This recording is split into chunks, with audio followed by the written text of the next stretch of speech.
What if I told you that there were two realities? But we're getting ahead of ourselves. Welcome to the world of unsolicited film reviews. First, I should ask, what is reality? I'm Zach Miller. With me, as always, is Martin Cooke. But what is Martin Cooke? Is he a randomly assembled bulk of sinew and bone and raw Canadian meat? Or is there something more? Before we answer that, perhaps we should take a step back and assess the box office for the current week. Yes, Martin? Yeah, let's do it. Let's get into the box office report from this past week because it was a massive week at the box office. Coming in at number one, Lilo and Stitch, your number one pick from our summer blockbuster draft last weekend, with a whopping $146 million domestic opening, and now has over 421 million worldwide already. That is like I'm a little worried because that's not actually that far off Inside Out 2's numbers from last year. And that was Yeah. that was the big one that won me the summer blockbuster draft last year. Coming in number two, your second pick, Mission Impossible, The Final Reckoning, with a $64 million opening, quite respectable, 223 million worldwide already. To note though, 64 million, that's about 10 million more than Dead Reckoning, the last Mission Impossible movie made. So, good sign for Mission Impossible. Third, a movie I actually did see just a couple of days ago, Final Destination Bloodlines, with another 19.3 million in its second weekend now. It's coming up on 200 million worldwide. So that's pretty good. Thunderbolts, number four, 9.7 million weekend. It's now about 360 million worldwide. And finally, still on the charts in its sixth weekend, Sinners, with another 8.6 million on the weekend. And it is now over 341 million in total. So great deal for Sinners.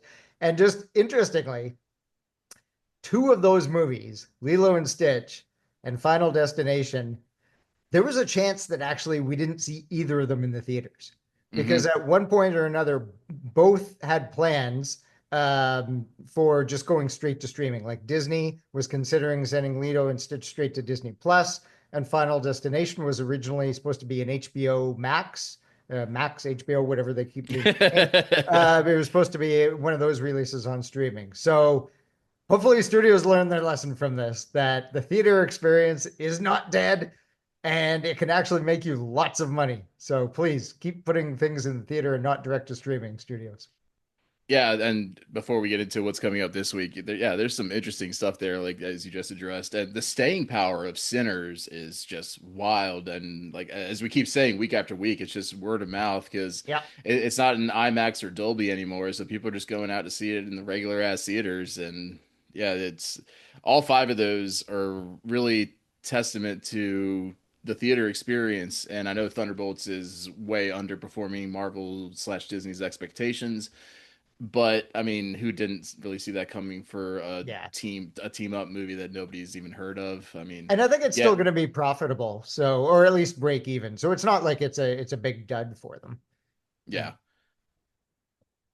So coming this week, oh, Yeah. sorry. Well, I was just going to say just one more thing just on putting movies into theaters.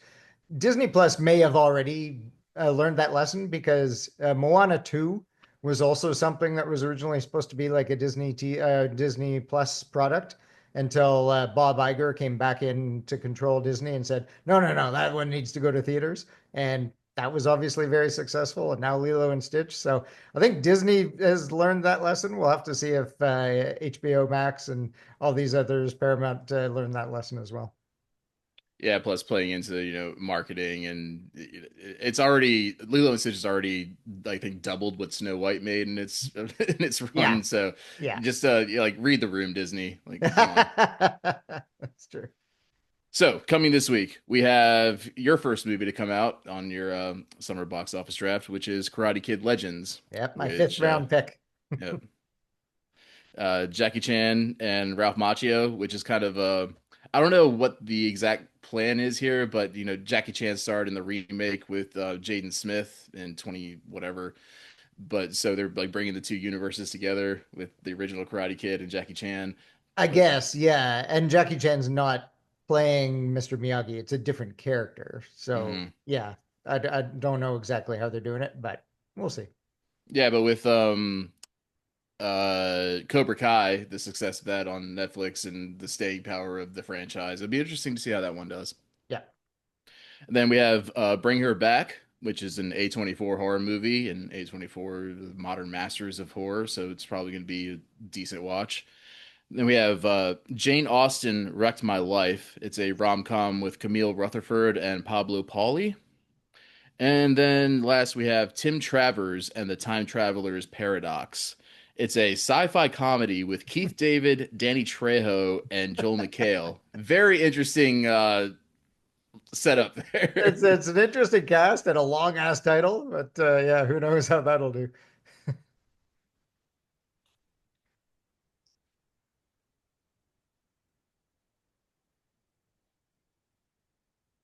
Now, I'm offering you a choice here, Martin.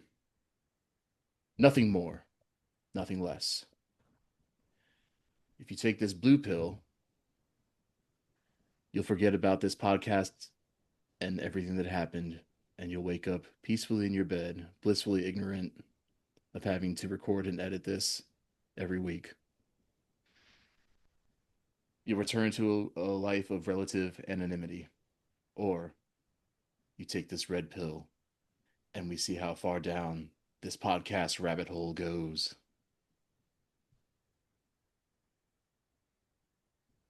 Red pill, baby.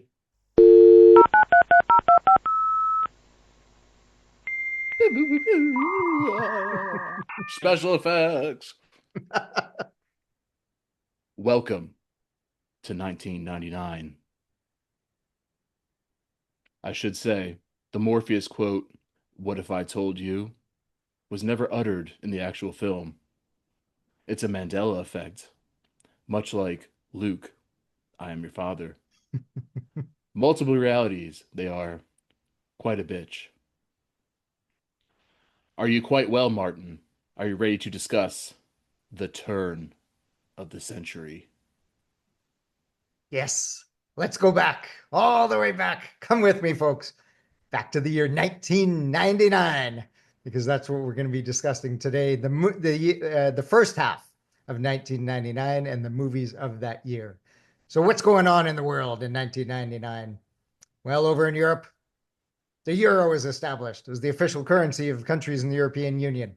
But it's not all good over there. The Kosovo War is on in the former Yugoslavia.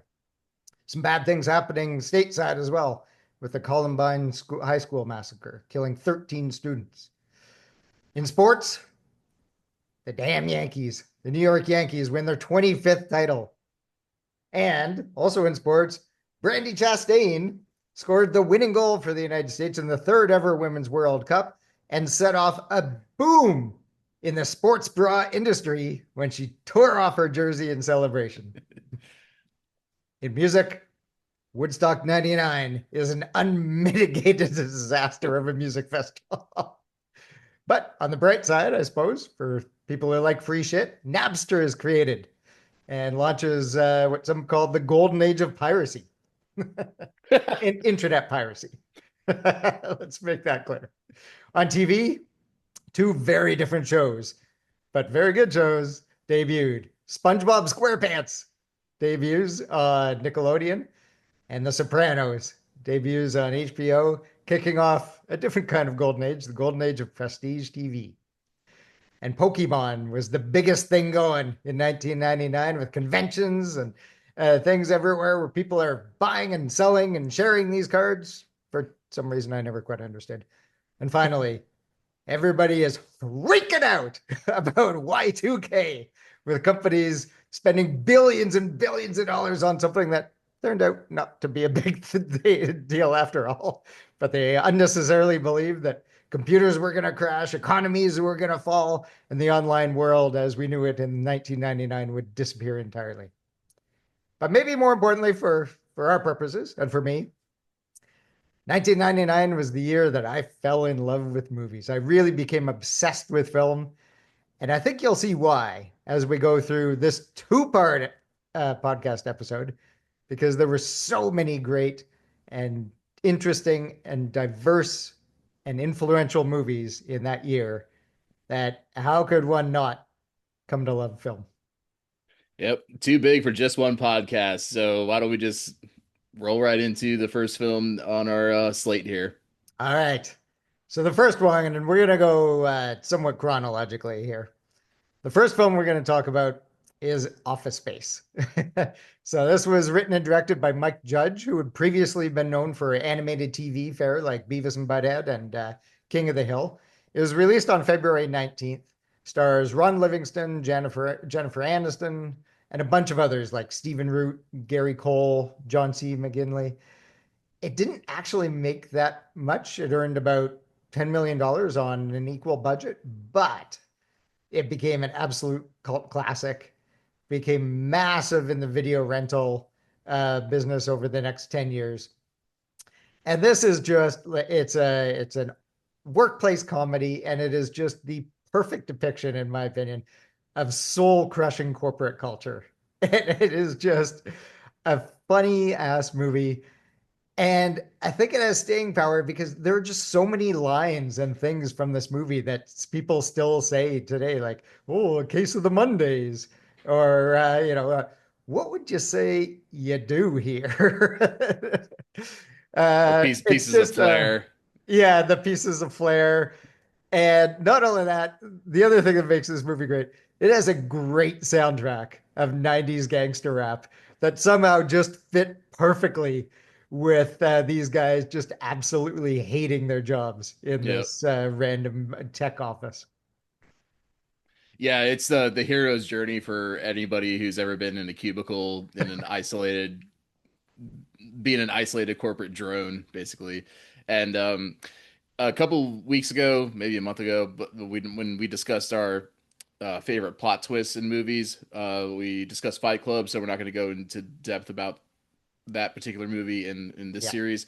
But I, in retrospect, I found that Office Space and Fight Club are great companion pieces because they're basically different reactions to the same situation. Oh, yeah, I hadn't thought about that, but yeah, you're right. The sort of the overly corporatist consumer culture, and yeah, that's very interesting. Yeah, and in both cases, yeah, the protagonists basically just say, "Oh, fuck it, I'm not participating in this Yeah. anymore." I'm unplugging Yeah, wouldn't to say I've been missing work, Bob. Stephen Root is a treasure. Oh Uh, man, he's still going strong. He has, I mean, he's very underrated as a thespian. A lot of people probably don't even know his name, but as soon as you throw up a picture of him, you'll yeah. know 10, 20 things that he's been in.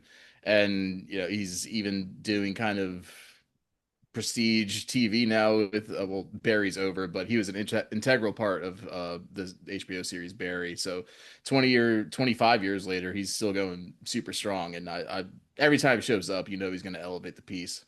Yeah, and actually, I should mention that Office Space, this movie was kind of based on a cartoon that Mike Judge did called Milton, and that's Stephen Root's character is the Milton character in this movie. Have you seen my stapler?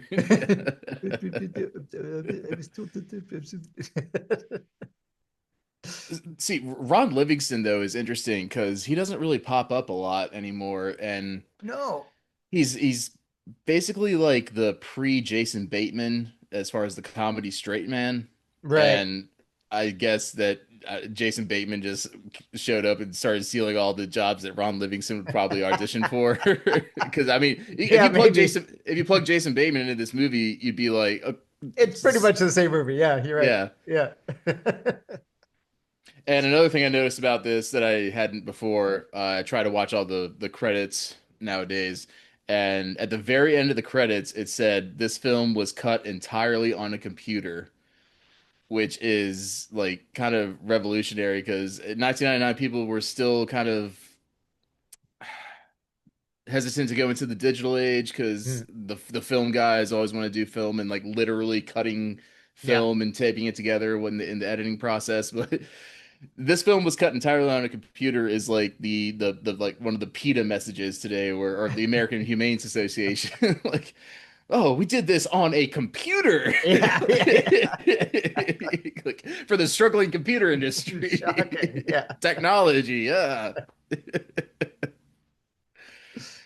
All right, any more thoughts on Office Space? No, let's move on. Okay, so then we have The reason why we're wearing these ridiculous get-ups and these uncomfortable, absurd glasses. I'm sorry for the listening audience because they can't see the struggle of Oh, me trying to get these fucking stupid glasses on that these Morpheus wears in Morpheus the glasses. movie. They've got little, if you pinch at the front, or at least mine have, they have like little things that you can. They do. There you go. Okay. Yeah. All right. Oh, okay. Thank you, because I'll probably never wear these again. Yeah. No, I can't see myself wearing these. All right, so The Matrix dropped in March of '99, written and directed by the Wachowskis, starring Keanu Reeves, Lawrence Fishburne, and Carrie Ann Moss, made an astounding $500 million on a $60 million budget. It's about how humanity's reliance on machines finally turns on itself, and machines become the dominant species on Earth. I guess we'll never learn. We keep being told the same message over and over and over Yeah. again, and we still just dive headfirst into AI and robots controlling our entire society. Well, as we've said before, we welcome the robot overlords. It introduced Western culture to both wire fu and gun kata. Uh, for the film nerds out there, it is like perfect story structure. Hmm. It is the hero's journey incarnate. It's everything from, call to action, refusal of the call, just Yeah. yeah, blah blah blah. Yeah, as we go on. But and hackers in the time between like 1998 and 2003 were just ubiquitous. Like everybody wanted to have the next good hacker movie. So, Martin, what are your It's thoughts on The it's also Matrix? one of these movies that where people were kind of blown away by the special effects because there were some things that people hadn't seen before. I mean, you did mention the some of the things, but it was also the way they filmed. They did some 360 surround filming that these days, I mean, you see at parties, but at the time was totally new and hadn't been done before in film. So it was one of those movies. Um, it's really fun. It's a great ride. I always thought the kind of pop philosophy of it was a bit overblown. Like at the time, people are, oh, this movie's brilliant and whatever, but it wasn't entire. I mean, it certainly wasn't original in that way. There's been tons of movies before and since of people questioning what is reality and all this kind of stuff and taking a Yeah, I look mean, at what happens Plato, when the Plato, machines take over. But well, I mean, Plato did that in Allegory of the Cave like yeah, yeah, exactly. over Yeah. 1,000 years Yeah. It goes ago. back at least to 2000 years. Yeah. So, yeah. So I think that part of it was a bit overblown. I mean, you had so many people who just were like, oh man, this is so brilliant. But it's just a fun, great movie. And rewatching it again, there was just a lot of little things that I really like Joe Pantoliani. Um, he was the master in those days like that, and then in Memento and movies like that back in that time of just playing this like super slimy, annoying. Like he was just a master of playing that role, and he's great in it in this movie too. Yeah, so I was young enough at the time. I was not yet 11 years old when this came out, and so I was one of those where this blew my mind because I was not up on my Play-Doh at that point. So Really? I know, it's such a troglodyte. But, yeah, absolutely blew my mind. I walked out of this theater thinking, "Oh my God, what if the Matrix is real?" It was still, my mind was still very malleable at that point. But Keanu was perfect for this role because he just looks perpetually Yeah, confused. yeah. Well, and because he's a blank slate, and that's exactly what his character was. Like they literally downloaded information into him. So Whoa, I know kung fu. yeah. But he's the perfect audience conduit for this world because there's so much that needs to be explained through exposition. And while it could have been just boring as all fuck, Yeah. it wasn't because we were, if you filter exposition through the main character, Yeah. then we're in it and we can follow his journey. So I mean You're right. that's You're right. Yeah, the exposition doesn't bother us as we're watching, despite the fact that, yeah, as you say, there is a lot of it actually. One additional note on this. In the beginning, when I was talking about what happened in 1999, I mentioned the Columbine massacre, and I mm, did that for a reason because it actually getting putting us in the mindset of 1999. It ties into the Matrix because that happened just before this movie came out, and then this movie obviously has that scene where Keanu and Carrie-Anne Moss are walking into a building with duffel bags full of weapons and just shooting it up. And at the time, there was a bit of trepidation about um first of all, oh shit, is this going to tank the movie? Are people going to make parallels? Are people going to it obviously didn't affect the movie, but I remember watching it at the time after Columbine and in that scene going, oh shit. Like it rang a bit too true in the moment, even though obviously I could separate it from what the movie is. sure. But Yeah, yeah, just wanted to make that point that, putting ourselves back in the 1999 mindset. I think most people forget that now, that there yeah, was kind of a connection to the Columbine massacre. well, yeah, especially since the characters in the Matrix wore trench coats, and Yeah, that's the other thing. Yeah. so did the Columbine shooters, and they had this thing called the trench coat mafia. Yeah. So a lot of people forget that was a thing. So yeah, but I mean, it goes back to that thing like, oh, video games are causing kids to kill people. It's like, no, violent psychopaths are going to be violent psychopaths. So Yeah. it was not the Matrix's fault. No, Okay, we'll so get into a movie later where people blame things for kids' actions. a couple more points on this though, because it was so seminal. Lawrence Fishburne was amazing in this, and if he was played by a less charismatic actor, again, like the countless minutes of exposition, it's all down to Lawrence Fishburne and his delivery. Yeah. And if it And was his done by a less incredible voice. yeah, and if it was done by a lesser actor, it would not have landed at all. And a lot of action movies don't obey the laws of physics. Fast and Furious franchise, I'm looking at you, but at least this one has an explanation. Yeah, It's that's true. interesting.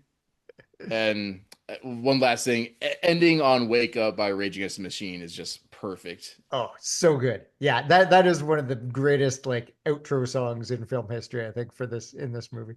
I totally agree. Agreed. All right, let's move on to the beginning of the summer season in 1999. And we've got the big one. Star Wars: The Phantom Menace was released May 19th. This was long teased from all the way back to A New Hope in 1977, which billed itself as, Star Wars Episode 4. And so everybody, of course, is like, well, where the hell are episodes 1, 2, and 3?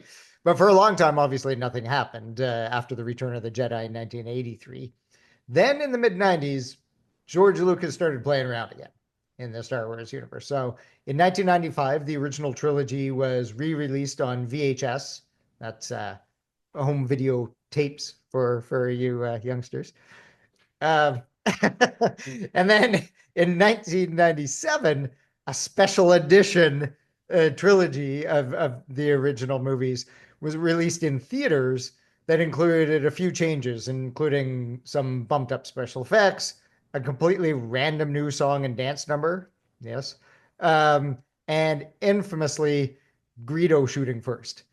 Um, so that all set the stage for this, for the world to finally see how Anakin Skywalker became Darth Vader, and to see if George Lucas could answer the question, can he create one of the most annoying characters in movie history?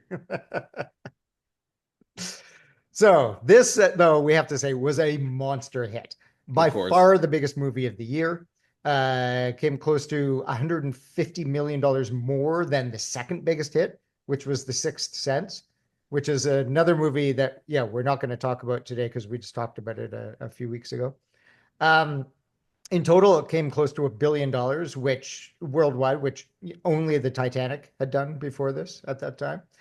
And it introduced a whole new generation to Star Wars, which was obviously a part of the goal.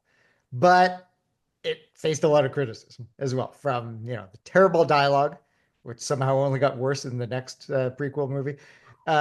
to the wooden acting, to the very obvious overuse of CGI in a lot of its scenes. So yeah, there's some good and some bad. In its defense, I will say, having just watched season 2 of Andor, which I still can't believe you haven't watched Andor, but that's I'm enough busy talk. watching all these old fucking Yeah, movies. I know, it's true. Um, it did open the world of Star Wars to more stuff. Like in particular, the world of Coruscant, this this city and this planet, and the big Senate that they have in there actually plays a pretty big role in Andor, and so that kind of stuff. While maybe it was a bit hackneyed in this movie, I think it helped introduce it in ways that could be useful for the broadening of the Star Wars universe. And the other thing I will say about it is that sure there were space sci-fi movies. There were a ton of them after the original Star Wars, but there still wasn't really anything like this in 1999. Like there wasn't really anything this big and epic, and nobody really did space as epically as Star Wars did. But I know you're going to shit all over it, so so let's get into it. Yeah, I'll try to keep this as succinct as possible, but I do have to vent a little bit and just jump in whenever you want because I'm just going to go bullet point by bullet point, and again, I'll try to make this quick. But dude, I haven't seen this in about 15 years. The opening crawl is fucking bonkers, dude. Like it's so confusing. Like like the only word missing was tariff. It would have been just so Come on, topical. man. You don't like your action movies to be based on the taxation of trade routes? The only interesting thing in that entire opening crawl was that it mentioned two Jedi Knights. Like that's the only thing to latch on to. Otherwise, it's just like the scroll for C-SPAN, Yeah, yeah. like, intergalactic C-SPAN. So George Lucas could have just done anything and made a shit ton of money off of this just because it's the Star Wars name, and millions of people would have flocked to see it no matter Yeah. what. So I'm assuming Lucas at that point was just surrounded by studio yes men and like, oh, he made Star Wars. Yes, sir. Yes, anything you want. Yes. Yeah. Printing those checks. Yeah. So it was so obvious that he's just always trying from the very beginning to sell toys and tell a children's story. The Oh yeah, I mean there was a whole half-hour section of this movie that was basically entirely just meant to sell a video game. The the pod racing yeah. section. I was about to say the podcast racing. Podcasters. uh yeah, the politics of like Natalie Portman's character and Emperor Palpatine and just so many just pointless scenes that Yeah. didn't really add anything to the universe of the story. But George Lucas is like, no, this is very important. We need to know this about the trade routes and all the other fucking bullshit. Um, yeah, dialogue just atrocious, atrocious dialogue. Yeah, George Lucas could never he's never been able to write dialogue. That No, much is clear. I did forget about R2D2's intro when he's the last droid standing as he fixes one of the ships. I don't think it was an X-wing at that point, but whatever. No. So badass, and Yeah. I think he is my. If you go the entire 9 film saga, I think he is my favorite character throughout the entire thing. One thing I will say, I think separating things out, I think Liam Neeson and Ewan McGregor were actually pretty good in this. Yeah, And it's weird because almost every other actor just seems really bad. Even actors that I like Natalie Portman, I like Samuel L. Jackson, I like, but they're acting in this. I mean, it's hard when you get the dialogue of this movie. But somehow Liam Neeson and Ewan McGregor pulled it off, and Ewan McGregor pulled off not a pantomime of like not a direct copy of Sir Alec Guinness, but kind of got his essence, I thought, yeah. which was pretty important to do a young Obi-Wan. Yeah, all the shoehorned theology 101 shit is so clunky and heavy-handed. Fucking virgin birth and the chosen one and all that shit Yeah. is And the and huge, yeah, the huge mistake of adding the midi-chlorians thing to the whole force, that, yeah, that yes. was just dumb. That yeah, I had that as well. So oh yeah, I guess there's a reason why George Lucas has only directed 6 films. I never saw THX 1138. American Graffiti was all right. A New Hmm. Hope was his baby, but he handed the ball off to better writers and directors for Empire and Jedi. And yeah, I love Sam Jackson, He but didn't direct Indiana Jones, obviously, even though that was his baby as well. Yeah, he's better as an ideas guy. yeah, and I love Sam Jackson, but he really doesn't have any range. He's just always Sam Jackson, whatever he's in, and I'm fine with that. Yeah, He still elevates anything that he's in. yeah. So yeah, since we watched Pulp Fiction a couple weeks ago, I realized that Mace Windu is basically Jules after he walks out of the diner in Pulp Fiction.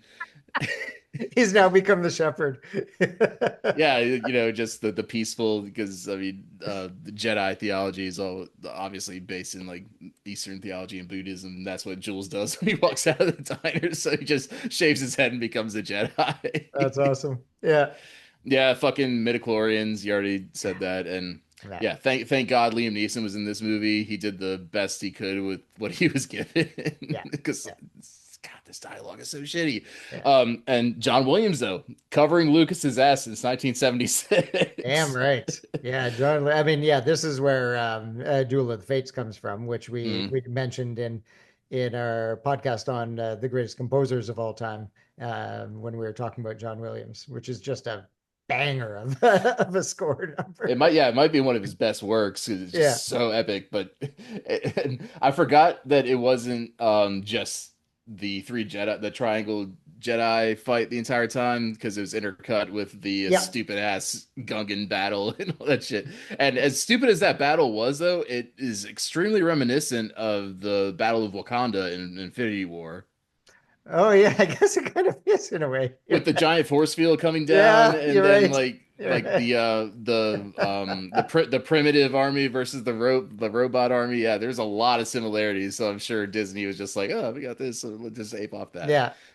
Okay, Just yeah. yeah, instead of Wakanda Forever, you have somebody going, "Oh, Misa, no one would not know what I was doing, Misa," which is yes, for anybody who couldn't get the reference, Jar Jar Binks was the answer to the question: can George Lucas create one of the most annoying characters in movie history? And yes, he can. Yeah. So yeah, I'm so glad to get that off my chest. Massive movie though, massively important. Couldn't not talk 100%. about it. And of But course, yeah, let's move on.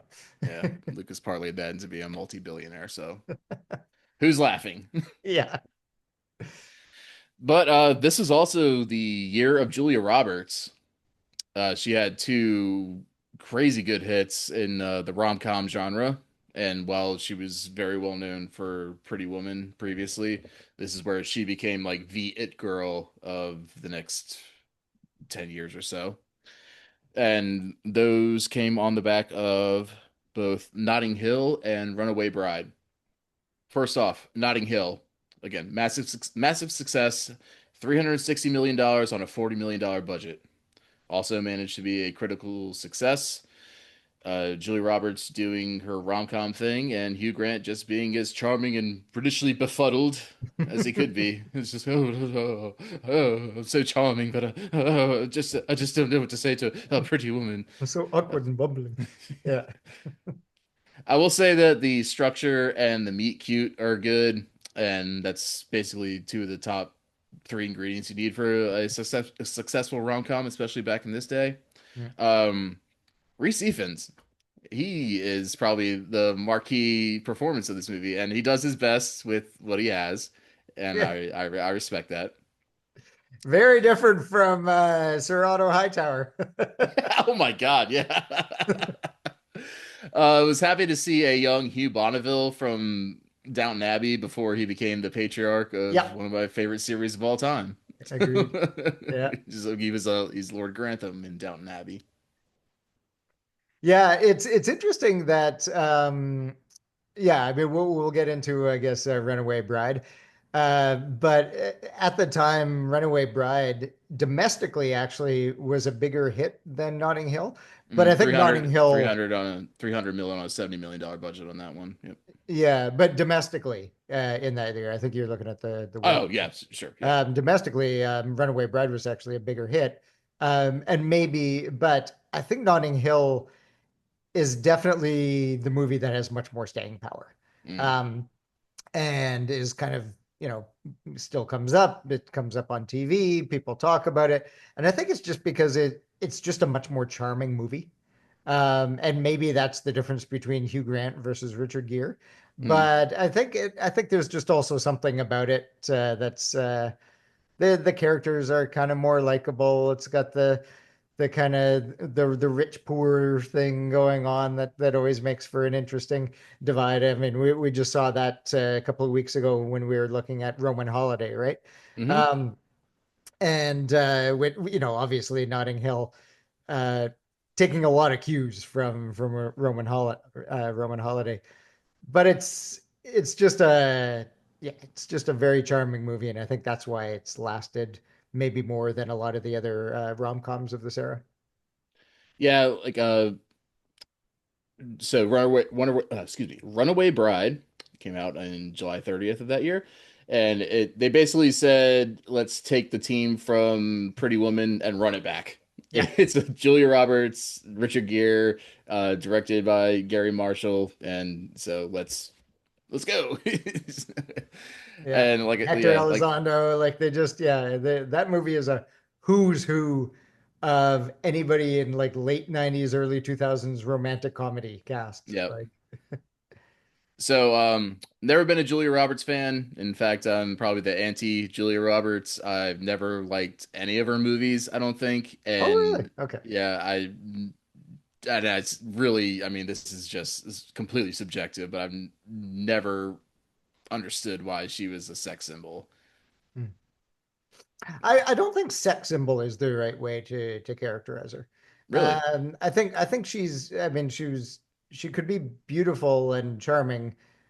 I think of her in a very similar vein as kind of a different generation's Anne Hathaway. Like to me, they've had very similar careers. Like they started out, they're doing kind of these romantic comedies.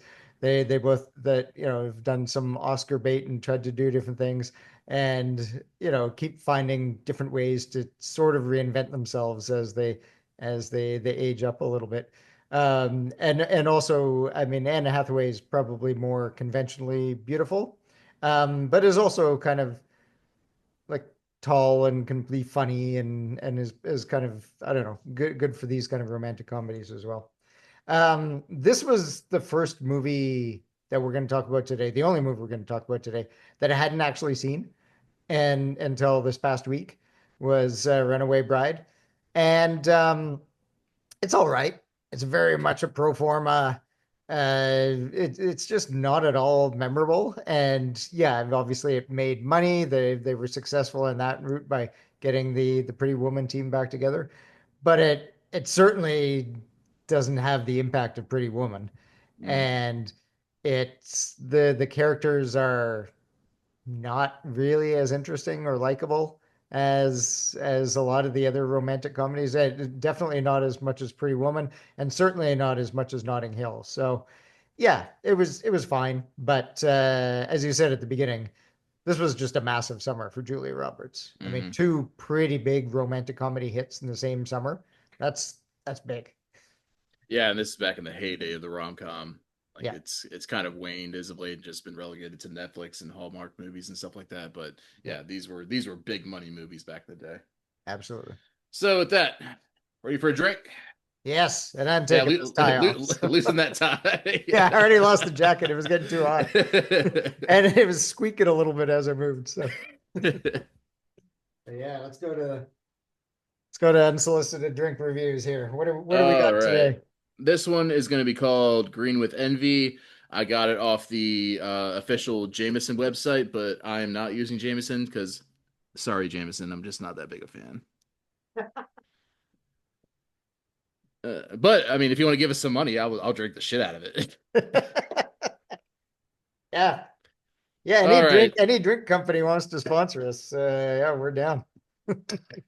So I'm still rocking the 1792 from last week. Nice.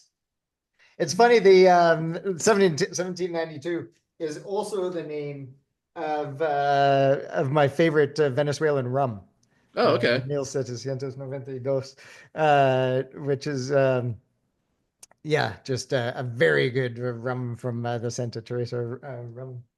All right. So we're gonna do a shot and a half of that. Okay, and I'm once again going little Canadian club here. Did you bring that down from the cabin, or you had a bottle in each spot? I've got a bottle in each spot. Nice.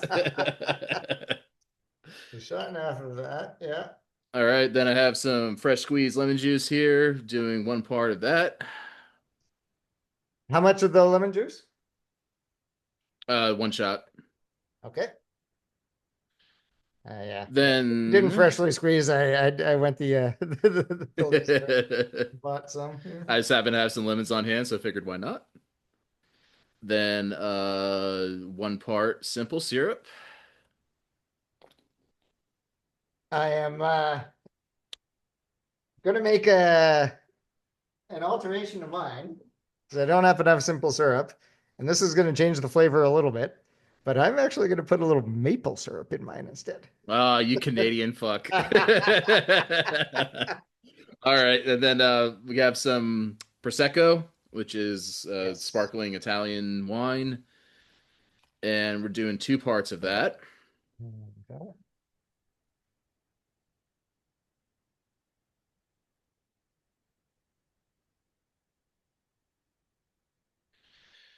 Then got some fresh basil leaves here, and I learned this on the show Bar Rescue.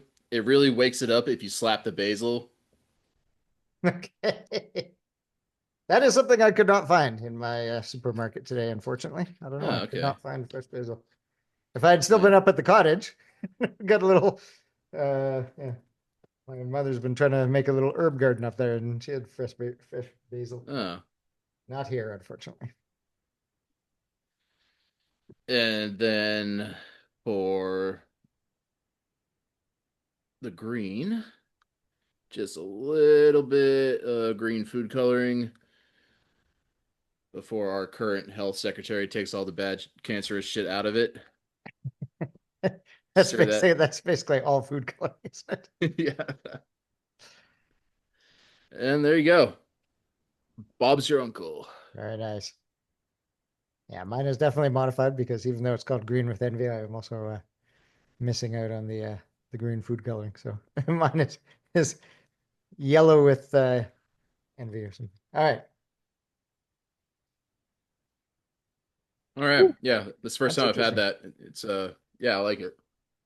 It's very tart with all that lemon juice. I might next time I might cut the lemon juice maybe in half a bit. It's good, but yeah, that's interesting. Very tart. So I'm let's down move for the rest of on. this. So We've got some more movies in the summer of 1999. we What do we sure got do. next? All right. Next up, we have South Park, Bigger, Longer, and Uncut. It premiered in June of '99, written, produced by, and starring two of my all-time heroes in the industry, Trey Parker and Matt Stone. Obviously, it's the feature film based on the hit animated series that shocked the world in 1997. You couldn't go anywhere without seeing like an "Oh my God, they killed Kenny" shirt or a Cartman shirt or anything like that. It was wild. Paramount Pictures wanted to capitalize on the success of the Comedy Central hit and rush this movie out as soon as they could. South Park had only just finished its second season when they got a movie deal, so like pretty much every sitcom, they haven't even found their footing as a show yet. Yeah. And side note, South Park wasn't even that good until their fourth season, if you go back and watch it, and really didn't reach their peak until season seven, but that's really neither here nor there when we're discussing this. But be that as it may, this was a movie that was about as punk rock as it gets at the turn of the century. Parker and Stone wanted to call this film South Park All Hell Breaks Loose, but the suits at Paramount thought it was too vulgar. So the creators, being the iconoclasts that they are, called it South Park Bigger, Longer, and Uncut. It is an amazing fuck you to the studio, and the dick joke completely went over the heads of the executives, which is par for the course for studio executives. Yeah. Parker and Stone were also told by the studio that they were under no circumstances allowed to make a musical. What did they do? I think you know the answer. It was a financial success and garnered them an Oscar nom for Best Original Song. Blame Canada. One of the great Oscar moments, I think, of the last like 30 years was the performance of that song in the Oscar ceremony. Yeah, between that and the dresses that they were wearing, they showed up to the Oscars. Matt Stone was wearing the famous J Lo dress from the year before, and they were tripping on acid when they showed up at the red carpet. So yeah, very very punk rock for 1999. Yeah, this is a very funny movie. I'm definitely not the South Park fan that you are, but I always enjoy them. And it is funny that it was basically a fuck you to the studio that they made it a musical because I think in a way that helped make it more successful, or at least helped keep it in the consciousness of the public. Because a lot of people might forget some of the funny lines and just every little line in this movie, but the songs are memorable, right? Like Mm-hmm. you can still think of them, right? So I think that actually helped it in many ways. Rewatching it again, I hadn't probably seen this in about 15 years. I had almost forgotten all the stuff about, the hell breaks loose, all the like Saddam Hussein and Satan stuff. Obviously very timely in 1999, not so much today, but still pretty funny. But obviously there's like anything with South Park, there's a lot going on here. They're just making fun of, they're just taking buckshot. They don't care who they hit. They're just making fun of anything and everyone. It's fantastic. But also at its heart, this is a movie about avoiding responsibility and passing the buck or the dangers of doing that. And so there's a bit of a fun message in there too, which South Park always does have messages underneath all the chaos. So this is yeah, this is a great movie addition to 1999. And I think it was also a really smart move of theirs to make a movie about, so this is them making a movie based upon their TV show, and the movie is about the characters in that show going to see a cartoon movie that's been made based on a TV show. Like it is just so like Inception in that Yeah, way. it's very meta. Yeah. Yeah, it's very meta.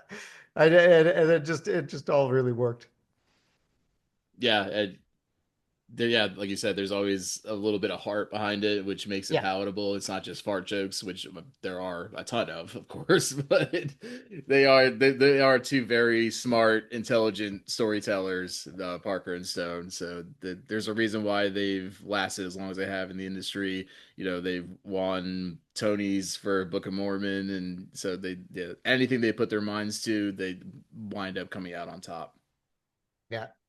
Oh man, a black light right now with you would be interesting. The food diet, the food colorings getting on your Yeah, lips and teeth a little I bit. noticed that. Yep, it's right Oh, look at there. that. There's those toxic chemicals. Let's move on though to another comedy from that summer. And this is American Pie, which was a raunchy high school comedy from director Paul Weitz and writer Adam Hertz. This was released on July 9th, so right in the middle of the summer, and it became a breakout hit, even though it didn't really have that many expectations going in. Like it made 235 million worldwide on an $11 million budget. So just massive return on investment. It's led to three direct sequels and then a whole bunch of other like franchise type stuff, like American Pie presents, some guy whipping his dog out in a dorm room or something, whatever these other stupid video movies they had. But more than anything, the relatively unknown young cast at the time all became instantly famous. They appeared on magazine covers all over, back when that was a thing in 1999. Uh, and just about everywhere in entertainment media. It launched so many careers of these young people, even if they didn't all necessarily go on to bigger and better things. Like the only one who was somewhat known was Allison Hannigan because she had been in Buffy the Vampire Slayer, the TV show before Right, this. right, right. But it certainly made her a bigger star. It kind of launched the careers of Natasha Lyonne, Sean William Scott, Jason Biggs, Chris Klein, although he had been in a movie Election that we also aren't going to discuss because we discussed it back in the fall in our movies about politics segment. Shannon Elizabeth, Mina Suvari, who we'll see in a movie later on that we'll discuss in part two next week. Tara Reid, and even had small roles for people like Casey Affleck and John Cho and Christina Milian. Like it's pretty crazy the amount of people that are in this movie. And it also helped the careers of some older actors. Notably, it made Jennifer Coolidge a household name No and has shit. just made her career. The MILF in question, the original MILF. And it also notably totally revived the career of Eugene Levy. Gave him sort of a second act to his Hmm. career where he had done a whole bunch of little, some amazing sketch comedy coming out of Canada, SCTV and stuff in the 80s, 70s, and 80s. Did a few movies then, but his career had kind of died down throughout the 90s. And then this totally revived his career. And he's everywhere these days. Um, and I will say, while there have been similar movies before this, obviously, I think what made this work is that it was kind of a perfect combination of like John Hughes crossed with the gross out factor of a Farrelly Brothers movie. And somehow Mm. that combination really worked. And so it spun off a million different copycat type movies over the course of the early 2000s. And rewatching it again this past week, it's actually really funny in parts, I It found. is. It really is. Yeah, Like they nailed the content. Now there's some things that don't age particularly well, of course. filming somebody naked on the internet without their consent. But yeah, some of the humor actually still really lands. So yeah, American Pie. What do you got? Yeah, I was actually pretty shocked at how much I was laughing when I rewatched this because I hadn't seen it in years, and this was one of the forbidden fruits when I was a kid because there wasn't on demand, there wasn't streaming. If you couldn't get your ass to a Blockbuster or a video store, and they would still ID you for R-rated movies. So if you were a kid, Right. it was like a holy grail because all the buzz was about how there was nudity and all this sex in this one movie that you couldn't get your hands on. So of Yeah. course we got our hands on it. As with anything, prohibition never really works. So uh, all the kids my age were feverishly trying to get their hands on it, and then of course the VHS would circulate Yeah, around, the circle later on, yeah. and it would get a little glitchy sort of The when tape was wearing thin. yeah, when Yeah. Shannon Elizabeth got naked, a la Fast Times at Ridgemont High is kind of the same principle at that point. Yeah. But yeah, so my parents had no idea what it was. They just heard that it was the hit movie, and they rented it, and we all sat down to watch it together. 15 seconds in, that tape was out of the player. So it was like, here you go, and just yanked it away from me. Because I mean, right off the bat, it's the Yeah. like the sleazy porno music Yeah. and Yeah, that's the opening music, even over the opening title is the exactly. porn music. Yeah. So yeah, 15 seconds in, it was zoop. Yeah. Yeah, uh slap my hair. Yes. What's that? Eugene Levy is so perfect in yeah. this. Oh my God, great, great, great. And of course, Jason Biggs was fantastic, and having a sock over his boner. Well, then the But callback yeah, talk lit. about some bold acting. I mean, this was an unknown guy. This could have ruined him. I mean, and as I said, not that he went on to be a major star or anything, but to actually like fuck a pie in a movie. Um, but it was so funny and so well received that it did pretty well for him. Yeah, I totally forgot Casey Affleck is in here for one Yeah, scene. It's yeah, just just so one scene. yeah. So weird, but also so kind of iconic because he's like sending the wisdom down to his his brother.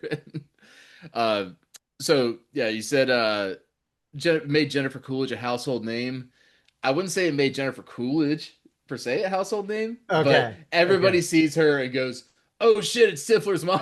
Yeah, yeah, yeah. Like Stifler's mom. Yeah, yeah, even like because she had roles in like Legally Blonde afterward and yeah. everything, and but it was still just like, "Oh shit, Stifler's mom!" And yeah, coining the term MILF, which has become like the number one search porn category since 1999. It's like it's a kind of And that was John Cho's character, his yeah. little buddy in this role. Who of course go on to play Harold and Harold and Kumar, but yeah, just put a term like that into the lexicon. It had something to be proud of, I guess. I suppose. But yeah, it really holds up, and there's a sweetness to it as well because it's not just like a Porky's or Revenge of the Nerds. So No, no, yeah, it's not just they aren't sort of terrible people there. They all kind of come to the right. It's almost you're right. It's even though it's an R-rated movie, they all learn what it means to actually like somebody and not mm, just be after sex for sex's sake and stuff like that, I guess. no, yeah, so it's I think that's one of the reasons why it was so successful. Yeah, All right, next up, we have an interesting one. totally different Eyes, kind of sex movie. yeah, two sides of the same coin, I suppose. Eyes Wide Shut, released in July of '99. The last film in Stanley Kubrick's phenomenal catalog and his highest grossing film, although I'm not sure he would be that proud of it. It stars Tom Cruise and Nicole Kidman, two of the hottest stars of the time, not just in the industry, but in the tabloids as well, since they were married at the time. Like all Kubrick films, it took a lot of takes to shoot. It still holds the Guinness World Record for longest continuous film shoot at 400 days. Um, Kubrick died though before he had a chance to authorize the final cut, so the mystery behind the making of the film has kind of eclipsed the film itself, almost like an apocalypse now kind of situation. It was a moderate financial success, but many critics and film enthusiasts view it as a I don't even know, Martin. Let's get into this one a little bit. Well, some critics love it actually. Like I think you get a lot of divided opinions on this. I will say that it's really interesting. I mean, this movie is also become sort of iconic. I mean, Eyes Wide Shut is become a code word for weird sex parties, Mhm. right? So it's definitely made its way into the public consciousness. Interestingly, nobody ever calls this a Christmas movie. This is kind of a Christmas. I mean, there's always Christmas lights and Christmas trees and everything. Anyway, just a little aside. It's funny rewatching this again when the first music hits, like not the piano music from the end of the movie, but the music at the very beginning. It The almost sounds waltz. like it could be from like a Curb Your Enthusiasm Oh, sure. episode or something. And I was kind of thrown off because I'd totally forgotten that it was that kind of music. I kind of expected Larry David to walk into the That would have thing. been great. Yeah, that would be very bizarre. Hey, what's going on here?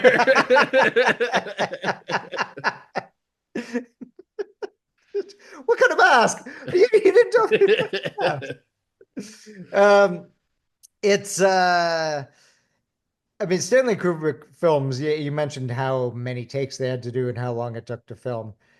And a lot of that does come out. Like the shots in Stanley Kubrick films are just incredible at Mhm. times. And it's no surprise that Stanley Kubrick started out as a still photographer because that's kind of how we still saw any image was that it had to be perfectly created and staged and the lighting and everything.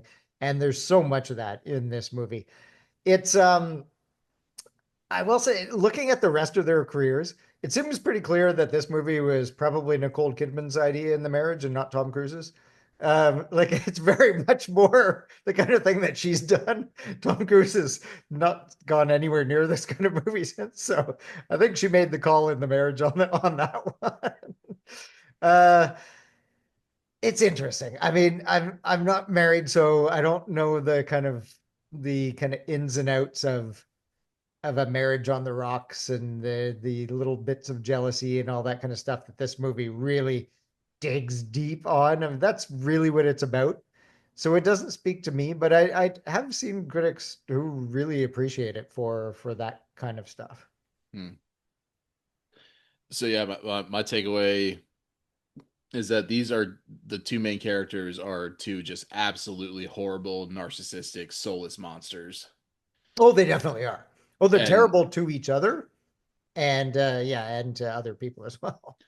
I mean, right off the bat, with the giving the babysitter a fake pager number. If there's an emergency, you deal with it. Fuck off. They don't give a fuck. So Yeah, also, but again, behind the scenes, this was not Kubrick's final cut. I've read a lot of things that there was supposed to be a voiceover that the studio cut from Tom Cruise, which would make a lot of sense if you watched it in that with that in the back of your mind. right. Um, And the with Kubrick out of the picture, the studio very quickly toned down a lot of the nudity. I mean, there you mhm, can find an uncensored version or whatever, but in the kind of big sex in the orgy, a lot of the shots on the one that everybody sees, the one that I watched again, there are people kind of in the way of people doing and that was all added digitally afterwards, or yeah, not digitally, however they added it. sure. Yeah, your point about his about Kubrick's shooting style, though, there's something about him. Every scene in every one of his films, no matter what the context or the genre, it's like always deeply unsettling. Yes. And I don't know how he does it.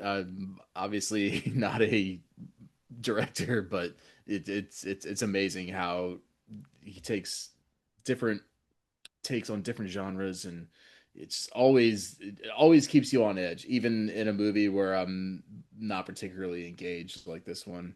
Mm. um like none of the sex is sexy, and I think No, that's probably by design. I think so. Yeah. uh but so I watched this for the first time at my friend's 12th birthday party. Oh my God. What the fuck kind of birthday Again, party but is that? this is like an American Pie situation, though. We basically, from the marketing and everything, we thought we were getting our hands on like softcore porn, essentially.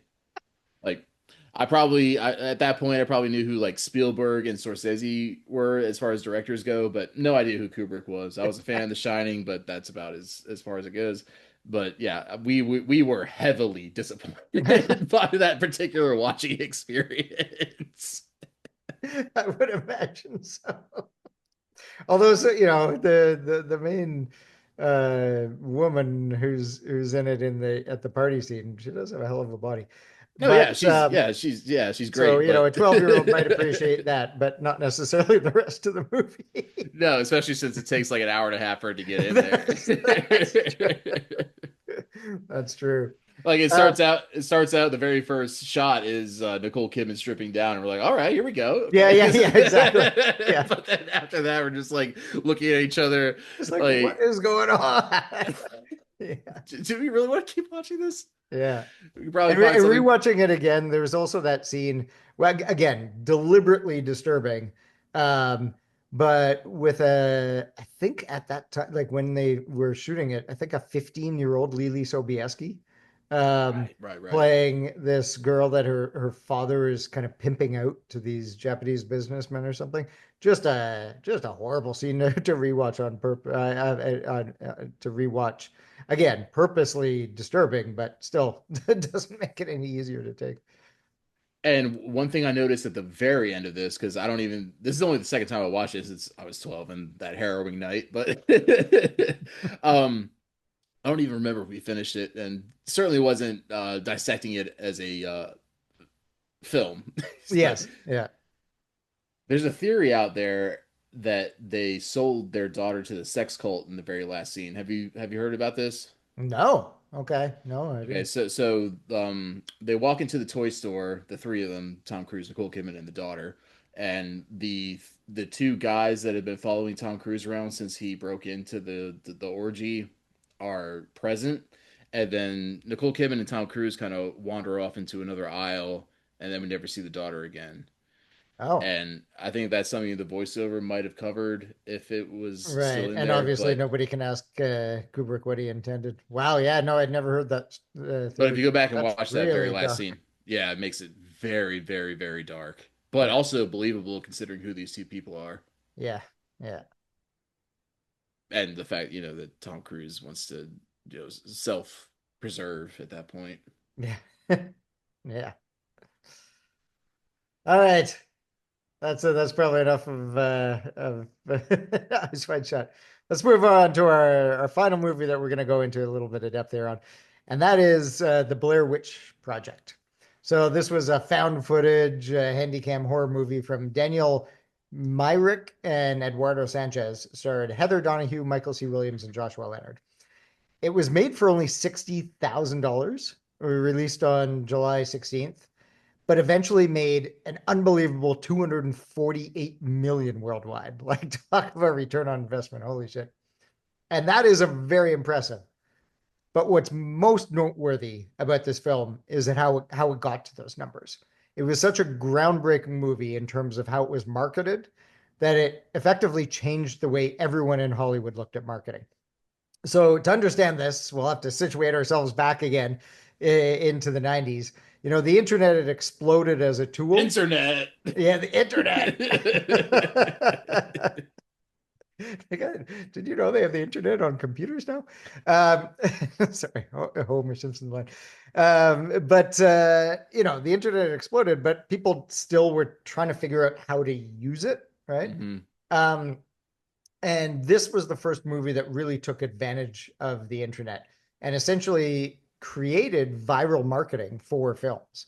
So they did this essentially by, in wrestling terms, going full kayfabe and really pushing the idea that everything was real, that three Hmm. aspiring filmmakers did wander into the woods and disappear, and this movie was the footage that somebody had recovered.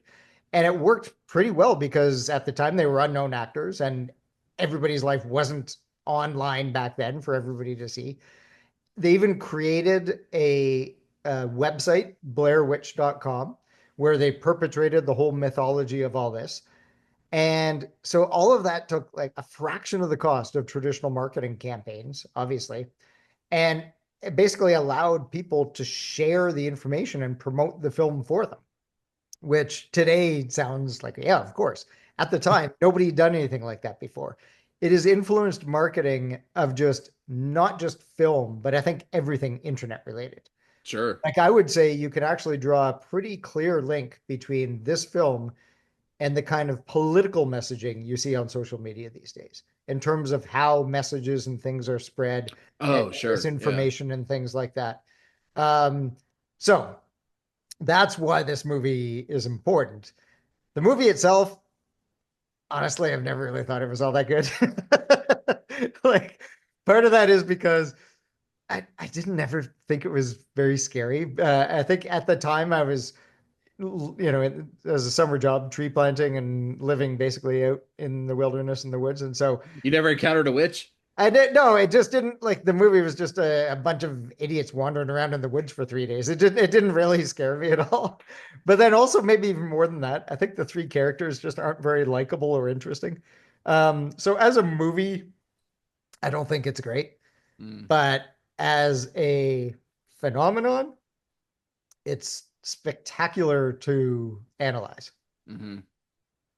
Yeah, this is another one of the forbidden fruits that I couldn't get my hands on. Obviously, a trend in, in 1999 for me personally, but yeah, again, the marketing campaign was so electric that it was on everybody's tongues at that point. And I encountered some kids. What was I in? I was okay. I was in middle school. Encountered some kids that thought the entire thing was real. Some kids that like actually had a computer or had access to a computer. I don't think any kids actually had their own computer at that point.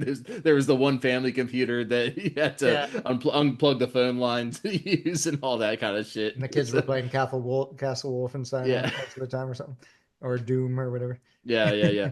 Um, So yeah, finally got to watch it during that year, and yeah, not a great film by any No. stretch of the imagination, but I thought it was still kind of spooky if you put yourself in that kind of headspace.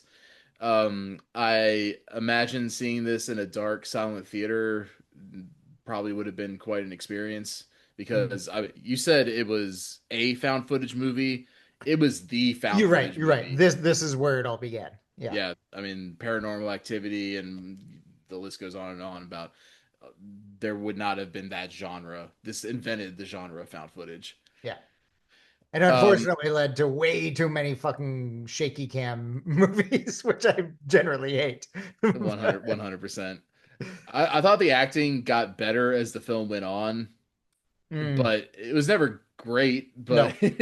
yeah, the characters were all just idiots, and if one of them knew how to find their fucking elbow from their asshole, and as far as navigation goes, then they wouldn't have been in that situation to begin with. I think another thing that struck me though is because I was born in Baltimore, and I have a lot of family still in Baltimore, and they were up in the Maryland woods, so I kind of Oh, had okay. a little Okay. bit of a personal connection Right. there. So Yeah, it's fair like, enough. Yeah. and again, I was still a kid, so I was like, oh my god, gotta tell my cousins not to go out there. uh, the most iconic shot, obviously, is when the chick has the camera in her face and she's crying. I'm so scared right now. It's the poster. But Yeah. yeah, but she uses that really lazy classic acting technique of not blinking so that your eyes water. Real tears come from your ducts, bitch, not from your not from the center of your eyes. Uh, Yeah, that's all I got for Blair Witch. yeah, yeah, fair enough. But like we said at the very top, this we can't. I mean, it would take us 5 to 10 hours to cover all the really good films that came out, or at Yeah. least the notable films that came out in And these are 1999. only the movies up to August. There is a Yeah, part two coming seriously. next week of a lot of, if you're like, whoa, where's this movie? It's coming And we're next week. and we're still running long even on this one. So Yes. we Yeah. got Lock, Stock, and Two Smoking Barrels, which was Guy Ritchie's really breakout and introduced us to the likes of Jason Statham and all Guy Ritchie's normal crew. Yeah. Analyze This also came out. Harold Ramis directed it. Robert De Niro, Billy Crystal. This was a few months after the start of Sopranos, but very similar theme. Taking a look at what is this like for the actual mafia guy? Just a comedy angle on it. Yep. Then we have Varsity Blues, which I probably would have wanted to highlight, but we're probably going to do a all football Yeah. podcast towards the start of football season. I I don't don't want want y'all are your live. laugh. Sorry, I had to do it. Uh, yeah, election. We already talked about this back when we were just on audio on Spotify. But just briefly, it's a high school dark comedy starring Reese Witherspoon, Matthew Broderick, and Chris Klein from American Pie. Then we have Entrapment. If you listened to our Mexico podcast a couple weeks ago, gave me another prepubescent stirring with Catherine Zeta-Jones doing the lasers, going under lasers with Sean Connery as kind of the creepy old man, and they do a bank heist or whatever. Yeah, yeah. One of the most awkward age differences in terms of lead actors, but yeah, Catherine Zeta-Jones was amazing in that.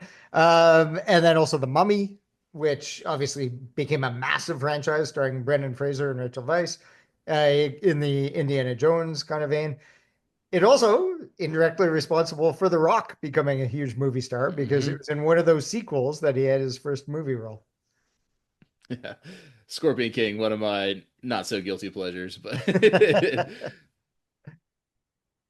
And yes, also the Buena Vista Social Club, which is the only documentary I'm just going to mention. There's a documentary by Wim Wenders where Ry Cooder went to Cuba and he gathered like all these old Cuban musical legends who had kind of been forgotten during the Castro years outside of Cuba and brought them together to make music.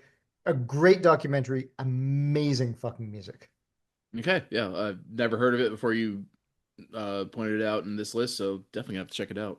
Yeah. Austin Powers, The Spy Who Shagged Me, the second in the Austin Powers trilogy, and uh, yeah, introduced Heather Graham instead of Elizabeth Hurley, Yeah. and Yeah. that's basically it. It was still funny, but it was just basically a rehash of the first one. Yeah. Yeah.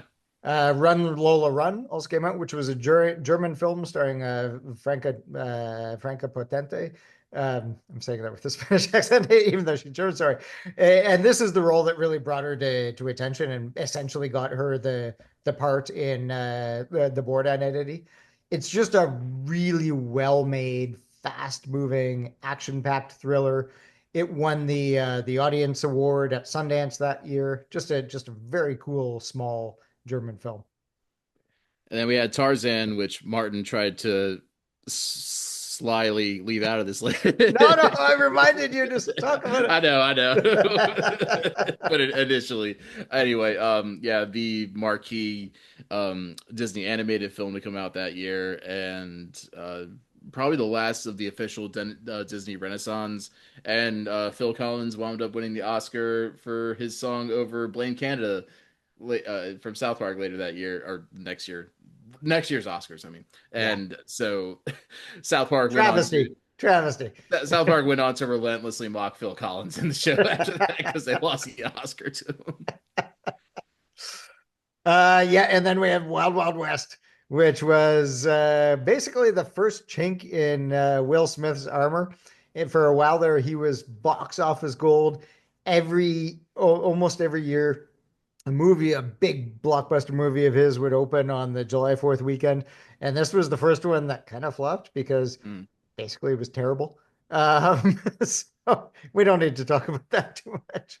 Yeah, steampunk never works. Stop trying. Yeah, yeah, yeah. I agree. I'm totally with you. I fucking hate steampunk. Anyway.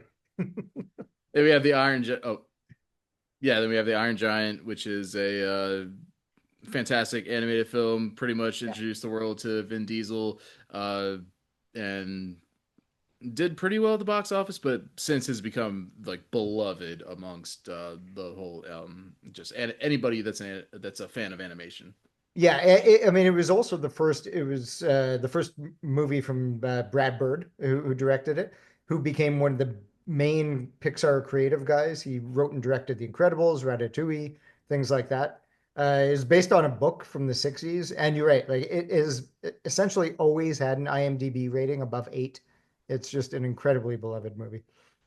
And then also, again, we already talked about it. We're not going to go into depth, but the Sixth Sense was also in this first half of 1999. And then Big Daddy was a top 10 comedy hit as well. And we're also not really going to talk about that. So this is just the first part of 1999. And as Zach said, we're already going long. So incredible year for movies. Yep. And we will have part two next week. Oh, damn. Oh, no.